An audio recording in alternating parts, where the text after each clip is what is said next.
Postal ballot নিয়ে একটি দলের কর্মকাণ্ডে ক্ষতিগ্রস্ত হচ্ছে বিএনপি, এমন অভিযোগ করেছে দলটি। দেশের বাইরে পোস্টাল ব্যালটের অনিয়ম নিয়ে নির্বাচন কমিশনের কাছে ব্যাখ্যা চেয়েছে দলটি। এদিকে সামাজিক যোগাযোগ মাধ্যমে ছড়িয়ে পড়া পোস্টাল ব্যালটের ভিডিওকে ভিত্তিহীন বলছে জামায়াত। নির্বাচন কমিশনে সিএসসির সঙ্গে বৈঠক শেষে এসব কথা বলেন বিএনপি এবং জামায়াত নেতারা। বেশ কিছু আইনি সংস্কার নিয়ে কথা বলতে বৃহস্পতিবার দুপুরে নির্বাচন কমিশনে যান সালাউদ্দিন আহমেদের নেতৃত্বে বিএনপির একটি প্রতিনিধি দল। বৈঠক শেষে সালাউদ্দিন আহমেদ বলেন, পোস্টাল ব্যালট নিয়ে একটি দলের কর্মকাণ্ডে ক্ষতিগ্রস্ত হচ্ছে বিএনপি।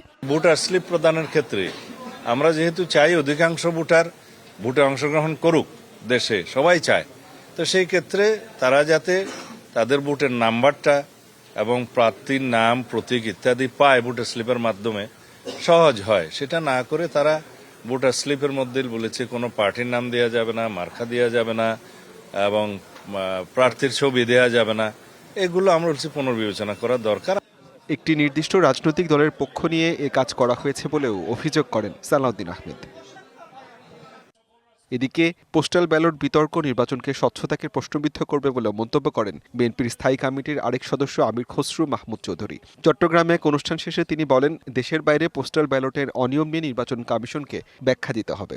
বাংলাদেশের মানুষ চায় একটি সুষ্ঠু নির্বাচনের মাধ্যমে একটি নির্বাচিত সংসদ, একটি নির্বাচিত সরকার যারা জনগণের কাছে দায়বদ্ধ থাকবে। সরকারের দায়িত্বে, আইন শৃঙ্খলার দায়িত্বে, নির্বাচন কমিশনের দায়িত্বে সহ যেই সমস্ত সংস্থা নির্বাচনের সাথে জড়িত আছে, সকলের ভূমিকা যাতে প্রশ্নবিদ্ধ না হয়, এটা সকল জনগণ প্রত্যাশা করে।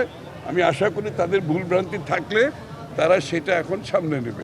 এদিকে দুপুরে সিইসির সাথে সাক্ষাৎ শেষে জামায়াতের সহকারী secretary general doctor AHM Hamidur Rahman Azad দাবি করেন, বাহরাইনে জামায়াত নেতার কাছে পোস্টাল ব্যালট পাওয়ার ভিডিও ভিত্তিহীন।